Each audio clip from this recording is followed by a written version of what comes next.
Hey, everybody, welcome to the Life and Homes podcast. This is session 2 with Rebecca Cavalieri from Gabler Real Estate in the greater Albany area. And welcome to the show, Rebecca. Thank you.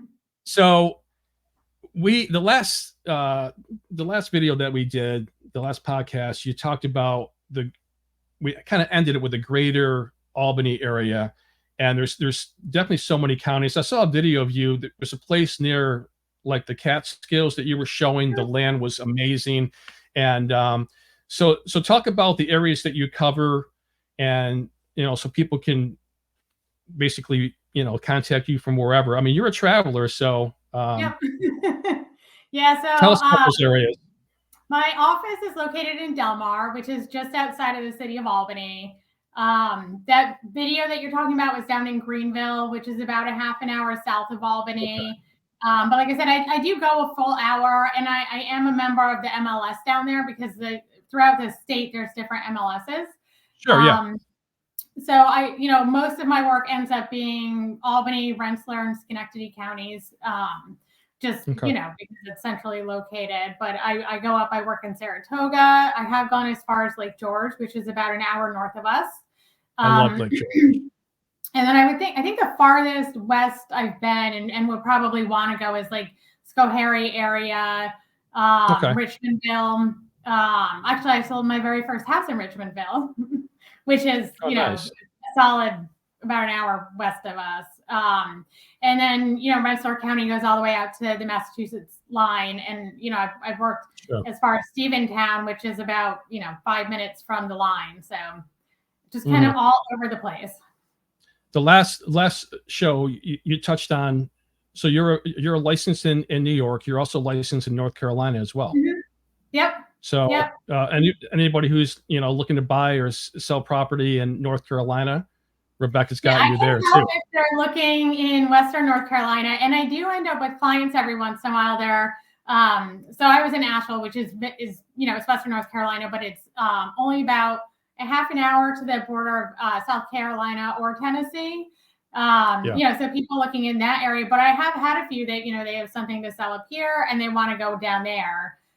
Sure. It's a pretty popular place. It's a lot of, it has become very touristy. I used to go down there in the late 90s and early 2000s, and it wasn't so touristy then. But they, they're in the Blue Ridge Mountains. You have the Blue Ridge Parkway, tons of hiking. Sure. I think there's at least 40 breweries in Asheville right now. Very popular. Yeah. And it's the furniture capital of the world or something, right? Like Asheville area. I don't know. That's what I heard. Nashville. I don't think Asheville is the furniture capital of the world, but I could be wrong. Yeah, I'm not sure.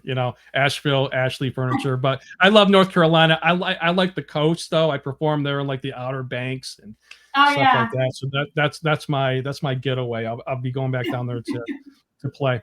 But so let's talk about the current real estate market. Like I was talking to my friend Marty before, and he was saying that before, people would wait till the spring to list a house, but he said now it's not unusual to sell a house between Thanksgiving and Christmas.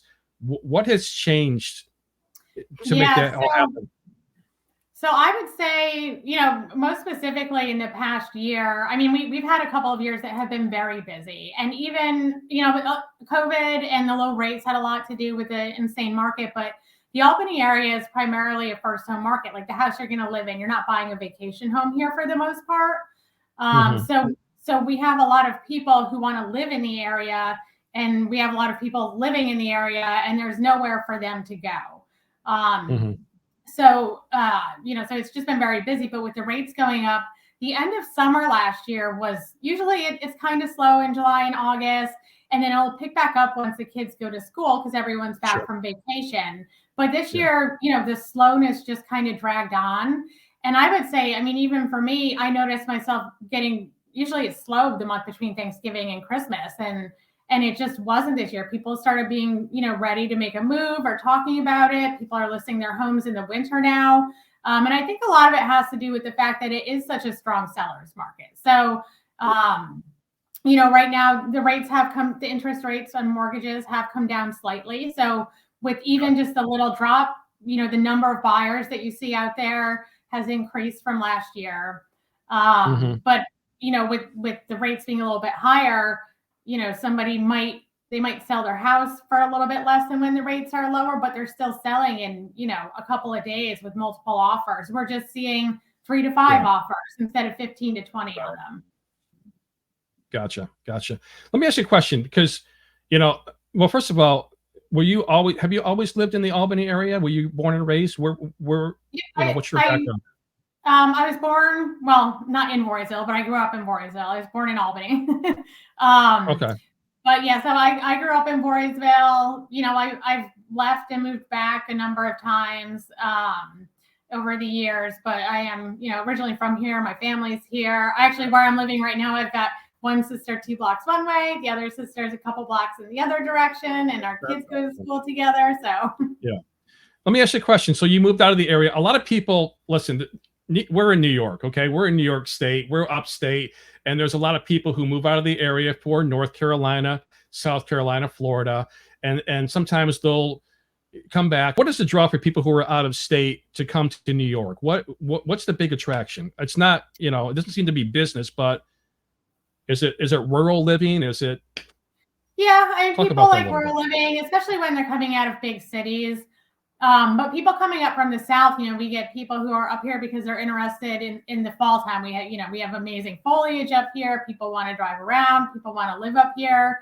Or maybe they live down south where they still enjoy skiing or snowboarding, so they want to come up and have somewhere to live in the winter if they come up here.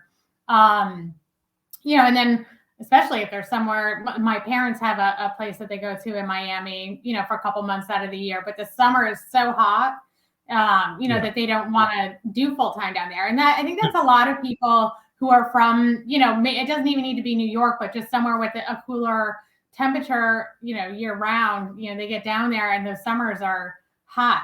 So they come back. I've been down there in the summertime, like July, and it's like, oh my lord. So my daughters would complain that they were younger, and I'm like, just jump back in the pool or go inside. I mean, people live off the air conditioning Oh yeah, 24/7. it's like So the heat up here in the winter. yeah, exactly. So the change of seasons, I get it for sure. So let me talk about your boss, Judy. So I always ask people. I know that typically people have a mentor, and they mentor people as well. So I know that you have a team. So somebody pours into you, you pour into them. Would you say that Judy is your mentor? Oh, definitely. I mean, like I had said, I had a couple years in the business before I started working with her. But starting to work with her and just see, it was like a completely different side of the business that I didn't even know existed. I remember one of my brokers saying to me, I was pregnant with my son, and I was saying how I only had one pair of pants that fit me at the moment. And Yeah. she said, she was like, oh, well, that's the best part about real estate is you can wear the same pants every day and no one will know. So going from like that kind of mentality to, you're a professional. And if you want to be treated like a professional, you want people to see you that way, you need to dress like a professional. So not that I never wear jeans to work, especially if I'm doing something where I'm like going to see a property that needs to be renovated, I'm probably not wearing dress shoes. Right. But it's I guess she really taught me how to present myself in this business, how to work with other agents, have successful relationships with other agents. She gave me a ton of contacts as far as lenders and attorneys, and she continues to do that. And provide training on, because the market's constantly changing, and now things with the buyer and seller, and how everybody is paid, the agents is changing. So, she's on top of that, and it's nice having a leader, in our company that is doing all of that and being proactive about it, rather than just, kind of being like, well, things might change, but really they'll all stay the same, and just, be, just kind of Sure. pass right over it, and it doesn't matter. So. Yeah, I know. Like, I got into the conversation with Dave Lisi, the founder of Life and Homes, and he was talking about how real estate is always evolving, and you cannot do business as usual because it's just you're going to get lost in the shuffle. Yeah. How do you? Let me ask you a question. So, I know that you're up to date on everything. Where do you get all your information on the current real estate happenings? I mean, what do you go for that source? Yeah, so I mean, we get notifications automatically from the National Association of Realtors anytime something is happening, but then we also get them from our local MLSs. And then Judy will also typically send something out if, something is happening that she feels that we need to know about. Right. And then she'll set up a time for everyone to come in. It's a meeting, but it's also kind of like a group think. How are we going to handle this? How are we going to talk about, before you had to pay a buyer agent compensation? And it only had to be at least $1, but there were industry norms, and now you don't need to pay a buyer agent. That's really up to the seller whether or not they want you to do that. And so it changes not our whole listing presentation, but a big portion of it, because we're saying something completely different to the sellers, and they don't really always even understand what's going on or know what the difference is, and how is it going to affect them if they don't offer buyer agent compensation, comparatively to a listing where they are offering that compensation. So, yeah.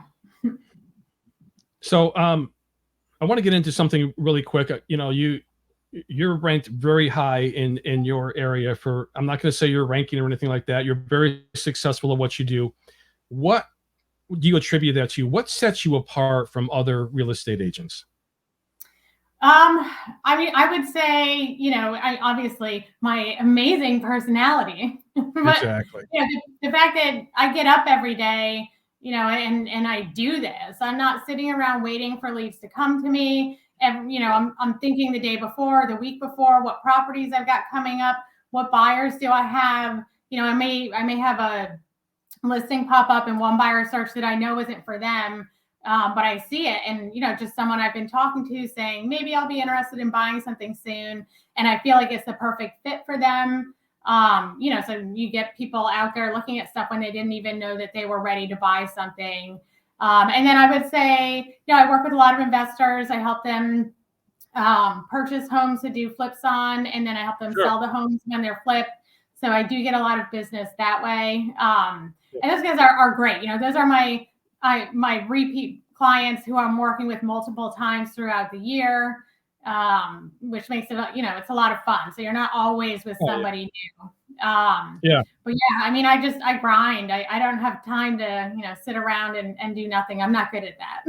Yeah, exactly. That's the recipe for success is you have to just work, and you have to, be a good manager of your time. More so than, my friend, who's single, he's got all the time in the world, but it's like you have to juggle both home life and work life. So let me ask you a question. I was going to talk about investment property later on in the next segment and everything, but you have buyers who want to buy investment properties. Either they're going to flip them, they're going to have monthly income, whatever.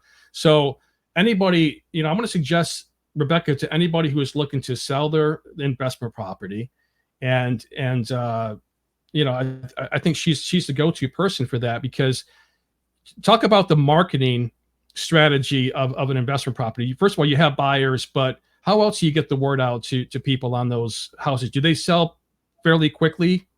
Yeah. So, I mean, so it really depends. There's a couple of different kind of houses, when you get into the investment stuff. You have, the guys that are doing cash for your home, and they get leads on properties. And maybe the numbers don't work for them to fix up, to buy it and fix it up and sell it. So some of those people will end up calling me, and either I'll see if one of my other investors who wants to do a flip can make the numbers work for them, because everyone has, different variables on what they're willing to make and how much it's going to cost them to do the work. Sure. And then sometimes the people, they don't even want to work with an investor. They end up wanting to go on the MLS, on the multiple listing service, where they're going to get a retail buyer, which is a little bit trickier, because it's probably a house that needs some work. The seller doesn't have any money to fix anything a lot of times. So, we're looking at as-is deals, preferably cash still. But, then you can also sell it with a renovation loan, which a lot of the banks around here do.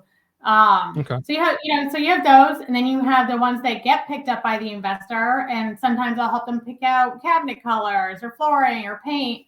You know, and we should add a bathroom here. You should cut that into 2 bedrooms. Why don't you finish the basement? You know, I give them a laundry list of things that I want them to do. Whether or not I always get them is a different story.